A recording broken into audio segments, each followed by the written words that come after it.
C'est sûr on va dire qu'il faut s'inquiéter, mais voilà, au jour d'aujourd'hui, on est conscient qu'on est à notre septième défaite. Donc l'heure n'est pas grave parce que d'un point de vue comptable, tout est encore possible.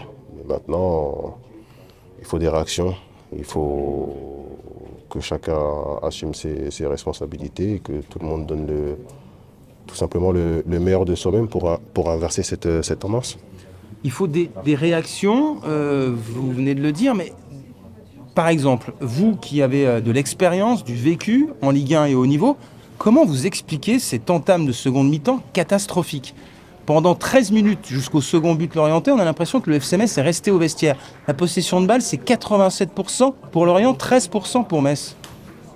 J'ai pas d'explication. À partir du moment où, comme on a pu le voir, où on se fait fixer et qu'il n'y a pas tout simplement pas d'opposition, c'est compliqué d'exister dans un match de Ligue 1, tout simplement. Donc voilà, il faut être conscient de ça, faire en sorte de trouver des solutions pour qu'on subisse plus ce genre de scénario. Mais maintenant, comme je le dis, c'est la prise de conscience et il faut que tout le monde le fasse et que tout le monde en soit conscient.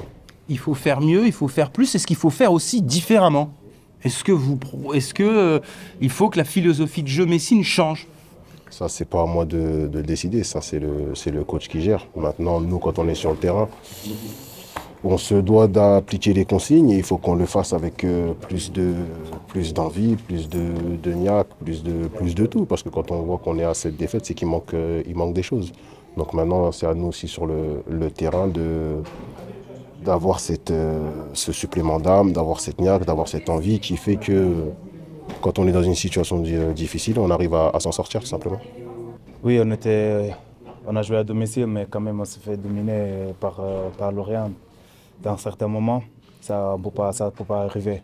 On joue à la maison, on doit tout donner, on doit jouer avec le cœur, mais ce n'était pas le cas. Je ne sais pas très bien expliquer comment on peut tourner la situation, mais c'est vrai que ce moment, c'est très, très, très dur. Cette entame de seconde période, notamment, a été catastrophique.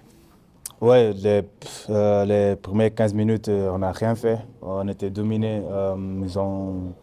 On n'a pas réussi à sortir, à aller chercher la balle. Donc, par conséquent, on a pris le deuxième but.